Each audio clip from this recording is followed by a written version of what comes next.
Hello, welcome to Studygram channel. आज हम हिंदी के पुराने प्रश्न पत्र को देखने वाले हैं जो आपके लेखपाल में ये सभी प्रश्न पूछे जा चुके हैं। तो आज हम उनको देखेंगे कि किस तरह के प्रश्न पूछे गए हैं। तो आइए वीडियो को शुरू करते हैं। पहला प्रश्न दिया है, पहला प्रश्न है कि इसमें खाली स्थान भरना है कि उसका हृदय इतना कोमल है कि मित्र तो क्या वह अपने को भी चोट नहीं पहुंचा सकता। तो यहाँ पे देखिए खाली स्थान दिया है, यहाँ पे 4 ऑप्शन है। ये चारों ऑप्शन में कौन सा वाक्य जो है सबसे शब्द जो है सबसे सटीक बैठेगा। तो सहयोगी, विपक्षी, प्रतिरोधी या फिर शत्रु। तो यहाँ पे देखिए ऑप्शन डी सही है, बिल्कुल शत्रु होगा। यानी उसका हृदय इतना कोमल है कि मित्र तो क्या वह अपने शत्रु को भी चोट नहीं पहुंचा सकता। तो यहाँ पर सटीक शब्द हमको खोजना था। तो यहाँ पर शत्रु ऑप्शन डी सही रहेगा।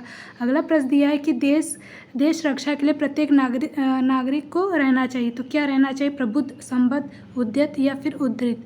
तो इसका जो ऑप्शन होगा तो ऑप्शन सी है, यानी उद्यत रहना चाहिए। यानी देश की रक्षा के लिए प्रत्येक नागरिक को उद्यत रहना चाहिए। यहाँ पर ये जो है शब्द सटीक बैठेगा। अगला है कि अरविंद का पर्यायवाची बताना। अरविंद शब्द का क्या पर्यायवाची होता है? केवड़ा, गुलाब, कमल या फिर कल्पवृक्ष।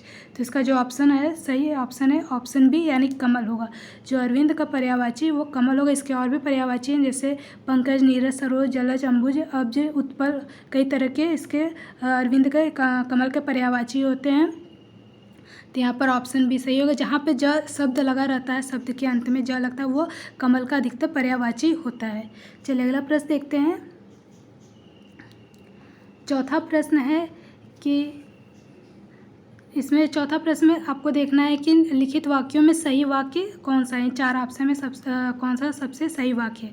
तुलसी अवधि के श्रेष्ठ कवि हैं और सूर ब्रजभाषी हैं। तुलसी, सूर, अवधि, ब्रजभाषी के श्रेष्ठ कवि। तीसरी बोलता है कि तुलसी और सूर क्रमशः अवधि और ब्रजभाषा के श्रेष्ठ कवि हैं। चौथा है डी वाला ऑप्शन कि तुलसी अवधि के श्रेष्ठ कवि और ब्रजभाषा के सूर हैं। तो यहाँ देखिए आंसर दिया आपके सामने, ऑप्शन सी होगा, यानी तुलसी और सूर क्रमशः अवधि और ब्रजभाषा के श्रेष्ठ कवि हैं। यहाँ पे जो क्रमशः लगा है इसी वजह से वाक्य जो है बिल्कुल सही है।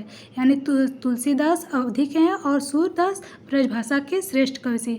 तो यहाँ पे जो क्रमशः शब्द लिख गया इसी वजह से ये ऑप्शन बिल्कुल सही है। चलिए अगला देखते हैं कि जीवन और साहित्य का घोर संबंध है, जीवन और साहित्य का अगाध संबंध है, जीवन साहित्य का घनिष्ठ संबंध या फिर जीवन साहित्य का निकट संबंध है। तो इसका भी ऑप्शन सी सही होगा। जीवन साहित्य का क्या है? घनिष्ठ संबंध है। अगाध और निकट का आप देखेंगे तो इसमें सबसे सटीक घनिष्ठ बैठेगा। अगला प्रश्न है कि छठा प्रश्न है कि राजा सेवक को कंबल देता वाक्य में रेखांकित पद कौन सा है। तो जहाँ राजा सेवक को कंबल देने का भाव आता है तो वहाँ पर क्या होता है? ऑप्शन कौन सा है? ऑप्शन डी, यानी संप्रदान कारक। जो भी चीज़ हम पूर्ण रूप से दे देते हैं वापस नहीं लेते तो वहाँ पर क्या होता है? अधिकतर संप्रदान कारक ही होगा। तो इसलिए ऑप्शन डी संप्रदान कारक होगा। राजा सेवक को कंबल देता है, कौन सा कारक है? तो संप्रदान कारक है। अगला प्रश्न है, 7वां प्रश्न है कि खिसियानी बिल्ली खंबा नोचे का क्या करना है? कौन सी लोकोक्ति मुहावरे का सही अर्थ बताना है। खिसियानी बिल्ली खंबा नोचे, इसका सही ऑप्शन क्या होगा? अपनों से बड़ों पर क्रोध करना, कायरतापूर्ण व्यवहार करना, किसी बात पर शर्मिंदा को क्रोध करना, अपने शर्म को छिपाने के लिए व्यर्थ झुंझलाना। तो यहाँ इसका जो सही ऑप्शन है ऑप्शन डी है, अपने शर्म को छिपाने के लिए व्यर्थ बेकार में झुंझलाना। इसका मतलब यही होगा, खिसियानी बिल्ली खंबा नोचे। अगला प्रश्न है कि काठ की हांडी बार बार नहीं चढ़ती। इसका सही ऑप्शन क्या होगा? दुर्भाग्य की बार बार नहीं होती या फिर पूरे दिन हमेशा नहीं रहते, छल कपट का व्यवहार हमेशा नहीं चलता, लकड़ी का बर्तन अग्नि से जल सकता है। तो इसका जो सही है वो मुहावरे का सही अर्थ होगा तो ऑप्शन सी होगा, छल कपट का व्यवहार जो हमेशा नहीं चलता है, इसका अर्थ होगा काठ की हांडी बार बार नहीं चढ़ती। तो ऑप्शन सी है। अगला है कि खूंटी शब्द का बहुवचन बताना है। खूटियाँ या फिर खूटिया। तो यहाँ पर देखिए सभी में खूटिया लिखा है तो इसमें जो ऑप्शन बी है वही सही। जहाँ पर अनुस्वार दोनों में लगा है, जैसे ख पर भी अनुस्वार लगा और यहाँ पर भी अनुस्वार लगा है, तो यही वाला ऑप्शन बी वाला बिल्कुल सही होगा। जहाँ पे दोनों अनुस्वार लगे रहें तो खूटी का बहुवचन खूटियाँ होगा। अगला प्रश्न देखते हैं। 10वां प्रश्न है कि निम्नलिखित अनर्थी शब्द का अर्थ बताना। अज अजन्मा का क्या अर्थ होगा? निर्भीक, आजीवन, ईश्वर या फिर अजन्मा। तो अज अजन्मा का मतलब होता है जो अपने आप से प्रकट हुआ, तो उसको क्या कहेंगे? ईश्वर कहेंगे। तो ऑप्शन सी होगा। अगला है कि निम्नलिखित में 11वां प्रश्न है कि निम्नलिखित कौन सा वर्तनी दृष्टि से शुद्ध है। इसमें वर्तनी पर बताना, कौन सा वर्तनी भी पूछता है, कौन सी वर्तनी शुद्ध है। प्रतिनिधि, तो इसमें कौन सा सही होगा? ए बी सी डी में।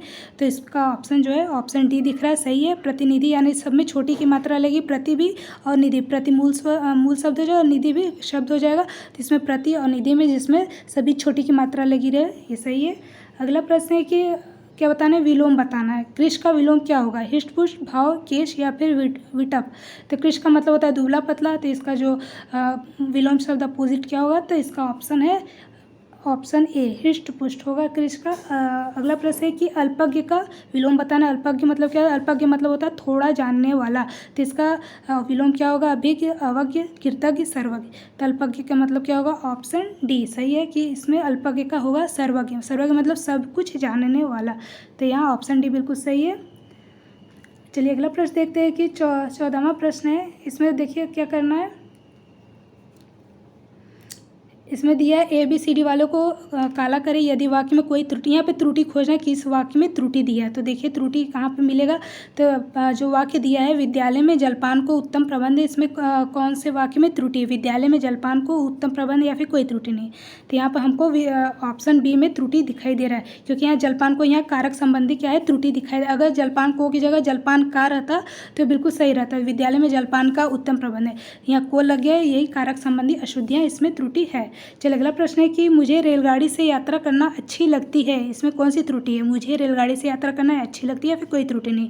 तो यहाँ पर भी ऑप्शन सी होगा, यहाँ अच्छी लगती है की जगह अच्छी लगता होना चाहिए, तो सही रहता, मुझे रेलगाड़ी में यात्रा करना अच्छा लगता है। तो यहाँ ऑप्शन सी यही त्रुटि है इसमें।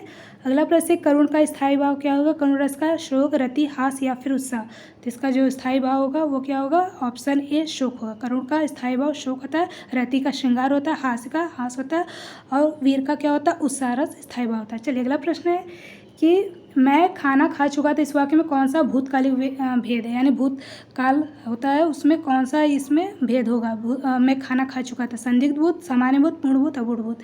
तो भूतकाल जानते हैं 6 प्रकार के होते हैं, कौन कौन से होते हैं, तो सामान्य भूतकाल होता है, आसन भूतकाल होता है, पूर्ण, अपूर्ण और संदिग्ध, हेतु, हेतुमत भूतकाल। इस तरह से भूतकाल 6 प्रकार के होते हैं। तो इसमें कौन सा होगा, मैं खाना खा चुका, तो इसमें ऑप्शन सी पूर्ण भूतकाल होगा, जहाँ पर कार्य पूरी तरह से समाप्त हो चुका, खत्म हो चुका, तो वहाँ पर पूर्ण भूतकाल होगा। अगला प्रश्न है कि निम्नलिखित तो कौन सा शब्द तत्सम है, आँख, अग्र, आग या फिर आज। तो तत्सम जो संस्कृत के शब्दों से जो कत्यो बना हो तो वहाँ पर तत्सम होगा। तो यहाँ पर ऑप्शन बी अग्र होगा। अग्र का मतलब क्या होता है, इसका तद्भव होगा आगे, तो अग्र इसका ऑप्शन बी तत्सम होगा। अगला प्रश्न है कि ठठेरा शब्द का लिंग परिवर्तन करें। ठठेरा का कौन सा लिंग होगा, ठठेरिन, यानी स्त्रीलिंग बताना है। ठठेरिन होगा, ठठेरी होगा, ठठारी होगा, फिर ठठेरिन होगा।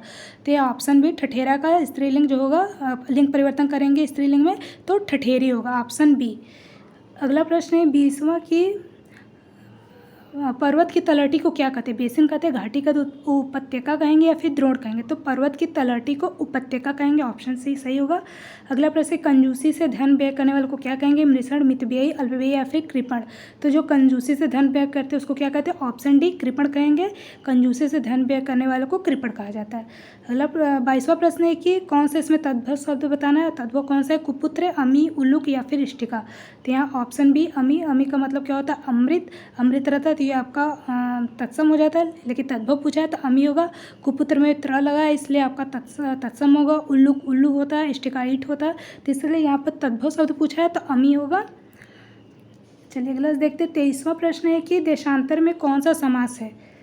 तो बहुब्रीहि होगा, द्विगु, दंड या फिर कर्मधारय। तो ऑप्शन डी देशांतर का कर्मधारय होगा। देशांतर मतलब देश के बीच में अंतर होना, तो क्या होगा, जहाँ पे विशेषण विशेष को ध्यान में रखते हुए कर्मधारय समास होगा। अगला प्रश्न है कि अंबर पनघट में डुबोरी तारा घट उषा नागरी में कौन सा अलंकार है, श्लेष है, रूपक है या फिर उपमा या फिर अनुप्रास है।